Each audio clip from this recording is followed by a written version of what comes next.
मेरे बच्चे, कैसे हैं आप सभी। तो आज के इस वीडियो में पढ़ेंगे क्लास 10वीं के एक बहुपद से एक क्वेश्चन है जो कि बहुत इंपॉर्टेंट है। ये 2023 बोर्ड एग्जाम में पूछा भी गया है। ठीक है, तो प्रश्न आपका है कि यदि अल्फा बीटा किसी द्विघात बहुपद 4x² - 4x + 1 के शून्यक हो तो 1 बटा अल्फा बटा बीटा प्लस बीटा बटा अल्फा का मान ज्ञात करें। तो जो हमको बहुपद दिया है उसको पहले हम लिखेंगे। इसका हल देख लीजिए। हल क्या होगा? 4x² - 4x + 1। तो a बराबर क्या हो गया? पहले लिख लीजिए 4, b बराबर -4, c बराबर 1।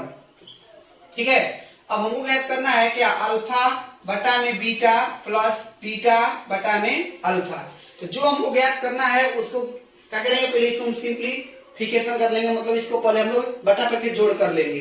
तो बीटा और अल्फा का एलसीएम लीजिएगा तो बीटा और अल्फा, बीटा से बीटा कट जाएगा तो बचा कितना? अल्फा। अल्फा में इस अल्फा से गुणा कीजिएगा तो अल्फा का होल स्क्वायर, ये अल्फा से ये अल्फा कट जाएगा तो बचा कितना? बीटा। बीटा में बीटा से गुणा कीजिएगा तो बीटा स्क्वायर। ठीक है, अब आप लोग को फॉर्मूला कुछ पता चलेगा क्योंकि इसके बाद एकदम आसान हो गया। ठीक है, अब क्या करेंगे हम लोग? देखिए, अब अल्फा का होल स्क्वायर प्लस बीटा का होल स्क्वायर क्या होता है? तो बतलाए होंगे आप लोग को बहुत बार फॉर्मूला कि अल्फा का whole square alpha plus beta का होल स्क्वायर -2 गुणे अल्फा प्लस बीटा बटा में अल्फा गुणे बीटा। बीटा गुणे अल्फा कहिए या अल्फा गुणे बीटा कहिए। ये फॉर्मूला कैसे आया है? तो थोड़ा सा इधर सा अगर ध्यान दीजिएगा, अगर a प्लस बी का होल स्क्वायर बराबर होता है a² plus b² plus 2ab। अगर हमको a² प्लस b² का मान पता करना होगा तो प्लस 2ab को बराबर इधर लेकर आ जाएंगे तो हो जाएगा माइनस में अल्फा a प्लस b का होल स्क्वायर -2ab हो जाएगा। अब ध्यान से देखिए क्या करेंगे, हमको अल्फा प्लस बीटा का होल स्क्वायर दिया है। हमको पता है कि -b बटा में a होता है, -b बटा में a का होल स्क्वायर -2 गुणे अल्फा गुणे बीटा का मान क्या होता है? c बटा में a। अब फुल बटा में क्या? फुल बटा में हम दे देंगे c बटा में a। अब -b बटा a, हम यहाँ पर b का मान ज्ञात किए कि -4, तो -4 बटा में 4।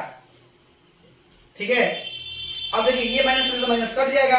अब पूरा का होल स्क्वायर है -2 गुणे c बटा में 1 बटा में 4 और नीचे भी क्या हो जाएगा? 1 बटा में 4।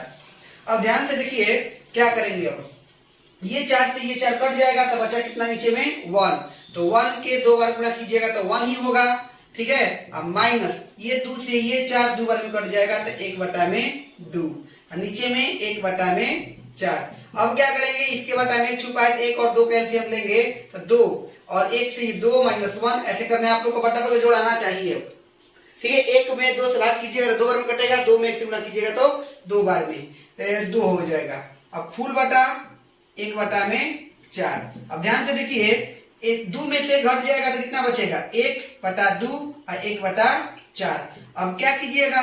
पहला गुणे चौथा और दूसरा गुणे तीसरा, 1 बटा में 4 में गुणा कीजिएगा तो 4 हो जाएगा और नीचे में हो जाएगा 2। ये 2 से 4 कितना बार में कट जाएगा? 2 बार में कट जाएगा, इसलिए इसका सही आंसर क्या हो जाएगा? 2 सही आंसर हो जाएगा। ठीक है, आशा करते हैं आप लोग को समझ में आया होगा। अगर समझ में नहीं आया तो आप कमेंट में लिखिए कि समझ में नहीं आया, हम फिर से कोशिश करेंगे आपको बतलाने का।